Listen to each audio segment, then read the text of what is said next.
What is that lady? That lady's moral outrage at what have you done? How dare you? How dare you? And everybody's like, yes, we like what you just did. And so now you do it all the time. And so now somehow or another, a 16-year-old kid travels all over the world telling everybody they're bad, flying around in jet. For a child to be in a position where they become virtuous, they love that. And again, I'm not saying that like Greta Thunberg is not an intelligent person, because she clearly is, and she's very young. And again, I was way dumber than her when I was her age. But what she said was not this extraordinary message of wisdom that would merit the kind of attention that she got. And it's also, it's not within her power as a 16-year-old to get in front of all these people. So it's kind of like a form of exploitation. It's a willing exploitation, but you're using her as a political pawn. Bro, that little how dare you girl? Yeah. How dare you? You know, the climate change girl? You know, the little autistic girl? She's an well, now adult, she's free Palestine. She's singing things off her phone. Now she's at the front of a boat like George Washington, making its way to Gaza. Whatever the environment, Bro, though. it's like there she is. Is the environment done? Leonardo DiCaprio. She's got a nice boat. From the river to the rising sea levels. She's going to Not fix bad, it. dude. She's going to break the Israeli bad. naval Really blockade. I'm working I on should it. got more. Bro, those IDF guys are going to turn her into cat food. They will light her up from the fucking shore before she's even close. They don't play no Everyone's games. gonna. They don't play Both no. sides are gonna blow that boat. Yeah, they don't play The second no they see games. it. Yeah. They actually maybe come together on who gets to blow it up. Maybe that can bridge the gap here. Your reaction to the IDF boarding Greta Thunberg's so-called freedom yacht. What did you think of this little expedition by Greta Thunberg? Did she achieve her aims? I mean, she's certainly got a lot of international attention, which is what I guess she's really after. She's in the business of attention seeking. Mm-hmm. This PR stunt of hers has spectacularly failed. It was always going to. I mean, this narcissist Greta Thunberg, who just has spent so many years being so hysterical about climate change, and now she's, you know, showing support for Hamas on this ship, which was absolutely ridiculous. Greta Thunberg, the world-renowned teenage eco-crusader, has apparently unlocked a brand new, deeply perplexing side quest in her ongoing RPG of global activism, the Gaza Expedition. Because, of course, when you're finally done yelling, "How dare you!" at world leaders, mastering awkward photo ops, and delivering impassioned TED Talks to Mother Earth, that sound suspiciously like someone berating their dad for daring to use a gas stove.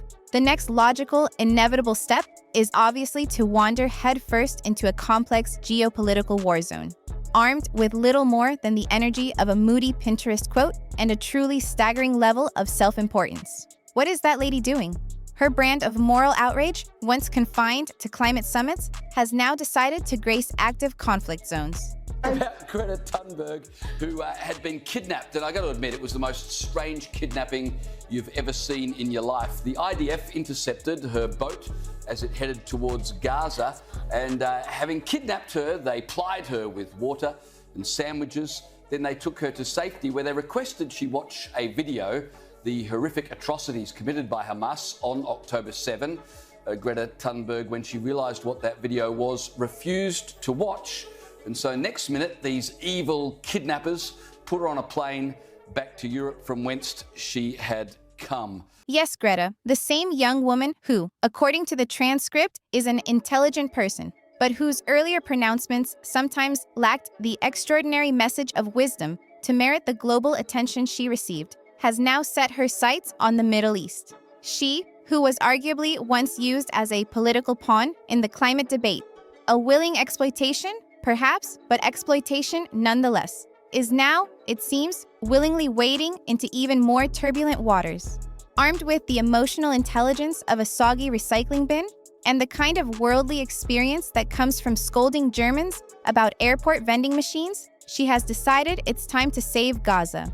Because clearly, the Middle East has just been patiently waiting for a teenager with a weather app, a perpetually knitted frown, and an unwavering belief in her own righteousness to finally fix thousands of years of intractable conflict.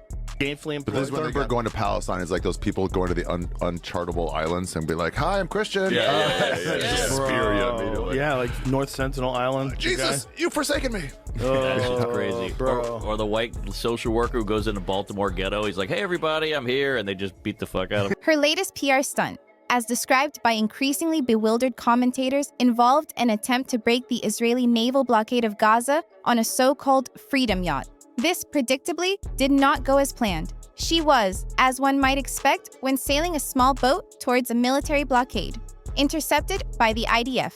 The subsequent narrative, however, took a truly bizarre turn. According to reports, rather than facing harsh interrogation, Greta was allegedly kidnapped by being plied with water and sandwiches. Then, in a move of supposed psychological warfare, these evil kidnappers requested she watch a video detailing the horrific atrocities committed by Hamas on October 7th. Greta Thunberg, upon realizing the content of the video, reportedly refused to watch. And then, the final act of this strange kidnapping. She was put on a plane back to Europe. It's a PR stunt, commentators sneer, that has spectacularly, almost comically, failed. This narcissist, as one critic in the transcript bluntly labels her, who has spent so many years being so hysterical about climate change, is now showing support for Hamas on this ship, an act deemed absolutely ridiculous. Any reasonable person would look at Gaza and go, this seems kind of excessive. This seems kind of fucking crazy. Right. It seems kind of crazy that 70,000 people or whatever it is are dead, including women and children. Like, this is the only way to do it? Really? Any reasonable person, that doesn't make you anti-Semitic. It doesn't make you anti-Zionist. It doesn't make you anything. It just like doesn't make you pro-Hamas. Like, no, it Could be pro-human. Yeah, human Like, beings. I don't think humans should be murdered. There she goes again, flanked by her usual entourage of guilt-powered activists, clutching a megaphone like it's Thor's hammer, Mjolnir, as if Hamas is going to hear her distant, tremulous cry of, "How dare you?" and suddenly abandon decades of entrenched ideology and terrorism in favor of aggressive composting and community gardens. It's like watching a poorly rehearsed, climate-themed high school play crash headfirst into a brutal geopolitical documentary, except it's somehow terrifyingly real. And what exactly is Greta's grand strategic plan here? Is she going to personally bring solar panels to Hamas? Will she hand-deliver a reusable fair trade tote bag to the IDF leadership? Perhaps she'll attempt to scream at a drone strike, commanding it to stop midair because it's not, strictly speaking, carbon neutral. Her Gaza adventure, from an outsider's perspective, makes about as much sense as attempting to install a bike lane through Mordor and then genuinely expecting Sauron to start carpooling with the orcs. Have you ever seen that video? No. Pull that video up, because it's one of my favorites. How come you never protest Saudi Arabia or Russia? You only protest Western energy. Why have you never criticized Vladimir Putin or OPEC? Yeah, I have never done that. Never, ever. Will you do so now? Will you condemn OPEC energy? Have you ever been on a private jet even once? I own 100 private jets. Well, have you been on, how about once? Have you ever been on a private jet? All the time, yes. I wonder why you won't answer me in a straight answer. Greta, where did you learn everything you know about things like climate change? Where did you learn all that? Yeah, that's a good question. I wish I knew. So if you wish you knew, how do you know so much? Surely if you know so much, you would know where you learned all this from, surely? Who has said that I know so much? Well, because you are deemed as an expert worldwide when it comes to climate change. You speak on global stages when it comes to climate change, and ultimately some of the things you say lead global policy. You almost have to give her credit for the sheer audacity, the unshakable range. One moment, she's passionately berating the entirety of Europe for daring to boil pasta with non-renewable energy, and the next, she's confidently inserting herself into a war-torn region, posing as the eco-conscious activist version of Lara Croft.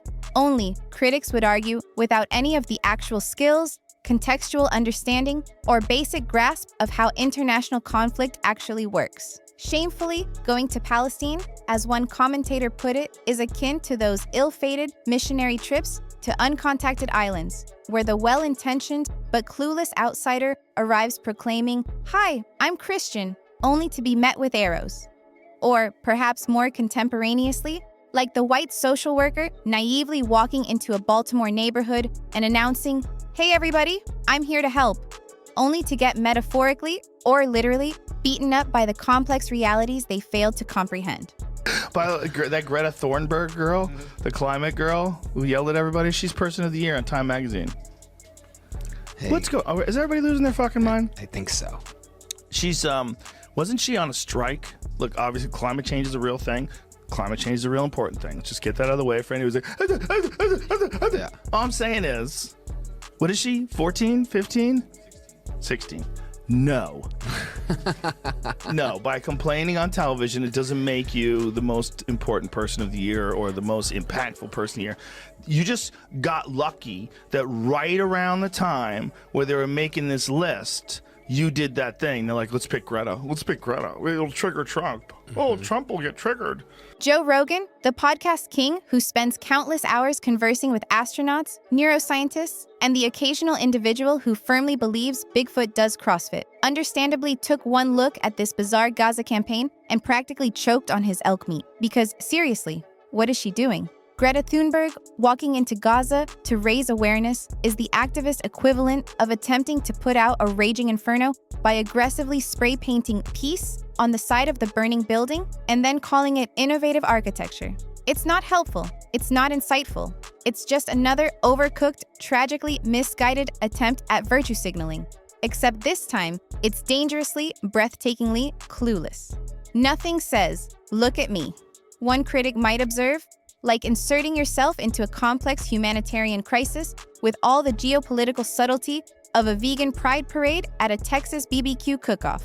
The woke types come along and say, you know, the planet's a virgin, the great father's a tyrant, you could be a hero if you just stood up to that. And the kids think, well, I'd like to do something important with my life. And so they're just caught into that immediately. But because it's a one-sided story, a one-sided religious story is an ideology. And a great representation of that is what they've done with Greta Thunberg. Yeah, exactly. It's so funny, you know, because I thought 10 years ago, we live in the delusion of a disturbed 13-year-old girl. How did that happen? And then, you know, Greta Thunberg showed up, and I thought, oh well, there we go. Now we've got the 13-year-old. I feel sorry for her, you know, because she was chased into this apocalyptic terror that we're trying to enforce on all our kids. Forget ceasefires. Greta wants solar-powered tanks, windmill launching. And her fans? Oh, her devoted fans. They're apparently eating this up like it's a fresh batch of organic, gluten-free tofu, lovingly harvested by ethically sourced unicorns. They're crying from their Wi-Fi-enabled Teslas, sipping their oat milk lattes, and furiously reposting Greta's latest Gaza selfies with heartfelt captions like, "This is what true courage looks like." No, sweetie. Courage is a paramedic running headfirst into danger to save actual lives. Courage is a firefighter battling a blaze. Courage is not a teenage eco-influencer flying into an active war zone, likely with a pre-written speech and a well-coordinated social media drop, all under the emotional compass of a toddler who just discovered the concept of injustice for the very first time.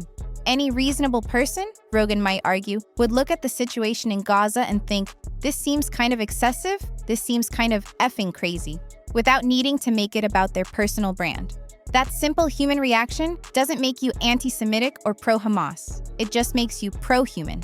They gave Israel the green light to just go ham. And now when you see the overhead drone footage of what Gaza looks like now, it's hard to even believe that it's real. When you destroy an entire city. Yeah. Look at this footage. This is unbelievable. I mean, this looks like they got hit with an asteroid. Yeah. It's unbelievable. The scope of it. It's just insane. Yeah. It's insane to say. But Greta, she's got that glazed, messianic stare again.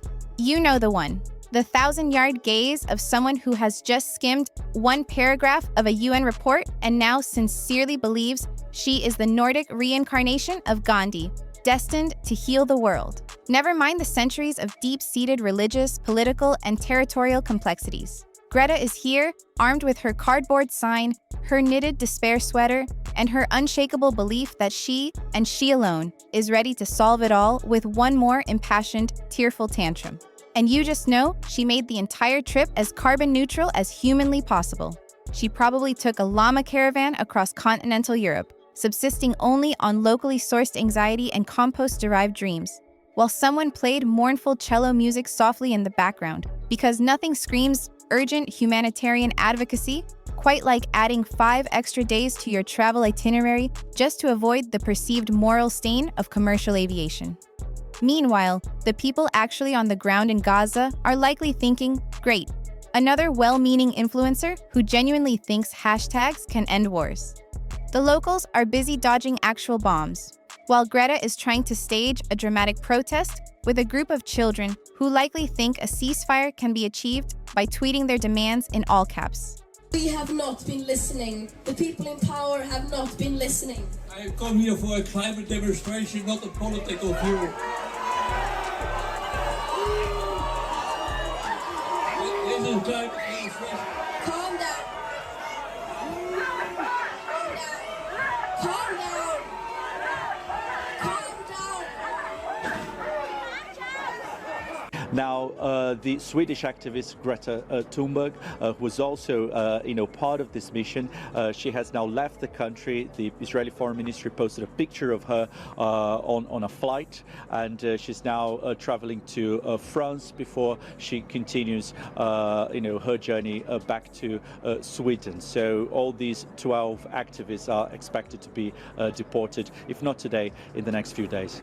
Let's not forget the inevitable Instagram photos. You better believe there was a slow-mo, artfully framed montage of Greta stepping thoughtfully through rubble, looking pensive, like she's auditioning for a gritty Netflix docuseries titled Greta Goes Global, From CO2 to Ceasefires. We've officially entered the bizarre era of performative peace tourism, where global activism is less about actually solving complex global problems and more about meticulously curating your own personal brand of sainthood. She stood amidst the destruction in Gaza, and instead of perhaps reflecting on her own limitations or the sheer hubris of her endeavor, she struck the exact same pained, accusatory face she uses when she's yelling at melting icebergs. Because if there's one thing this incredibly complex, tragic situation was truly missing, it was a Swedish teenager lecturing everyone on their carbon emissions while missiles are literally flying overhead.